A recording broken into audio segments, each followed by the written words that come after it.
Kalian pasti pernah lewat tol Jagorawi kan? Iya. Jadi sekitar tahun 2014 ada ibu-ibu umurnya sekitar 50 tahun. Kita sebut aja namanya ini tuh Ibu Desi. Jadi Bu Desi ini tuh punya pengalaman mistis di tol Jagorawi. Bu Desi rumahnya tuh di Jakarta. Dia cuma punya satu anak perempuan. Anaknya itu tuh udah nikah dan tinggalnya di Bogor. Jadi Bu Desi karena single parent, setiap minggunya tuh dia selalu nyamperin anak sama cucunya ke Bogor. Kebetulan Bu Desi ini tuh bisa dibilang hitungannya orang berada lah. Jadi Bu Desi juga punya supir untuk kemana-mana. Nah jadi setiap minggunya tuh Bu Desi ke Bogor. Dan biasanya Bu Desi tuh kalau ke rumah Bogor pulang pergi doang. Jadi berangkatnya pagi kayak jam 7-an, terus pulangnya malam sekitar jam 10 sampai 12-an.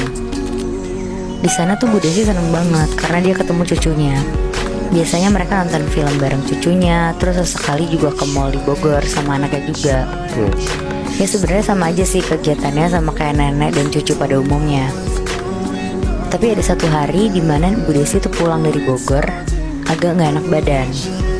Dan pas pulang dari Bogor sekitar jam 12 malam, pas lewat tol, Bu Desi tuh ngerasa badannya tuh berat banget.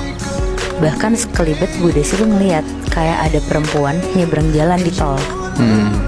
Padahal kan gak mungkin banget kan Muhibi di tol bisa nyebrang gitu. Nah yang dilihat Bu Desi ini tuh perempuan nyebrang sambil lari ke bahu jalan terus hilang. Tapi Bu Desi tuh gak mikirin lah. Dia cuma mikir karena dia lagi gak enak badan kali ya. Takutnya dia tuh salah lihat juga. Ini Bu Desi lihat di tol Jagorawi. Iya bener Moy. Oke. Tapi karena Bu Desi penasaran, akhirnya dia nanya lah ke supir yang lagi nyetir. Pak, kamu lihat gak tadi ada yang nyebrang depan mobil kita? Supirnya tuh bilang kalau dia tuh nggak lihat apa-apa. Jadi kan ngobrol lewat kaca spion tengah ya Muibi, yang di tengah. Sambil supirnya ngomong nggak lihat Bu, supirnya tuh lihat ke tengah spion itu. Tapi di sela-sela ngomong itu, supirnya tuh ngelihat ada perempuan duduk di belakang Bu Desi sambil nunduk.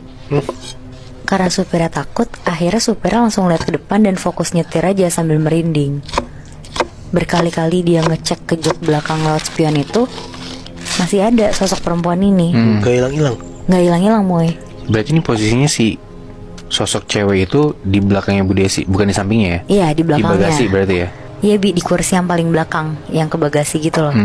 Nah tapi pas keluar pintu tol, tiba-tiba tuh sosok ini hilang. Akhirnya pas udah mau sampai rumah, supirnya bilang lah ke Bu Desi kalau dia tuh ngelihat ada perempuan duduk di jok paling belakang. Ngedenger itu Bu Desi tuh kaget banget kan. Dia mikir mana dia juga tinggal sendiri. Akhirnya dia sampai rumah langsung mandi, sholat, terus tidur. Singkat cerita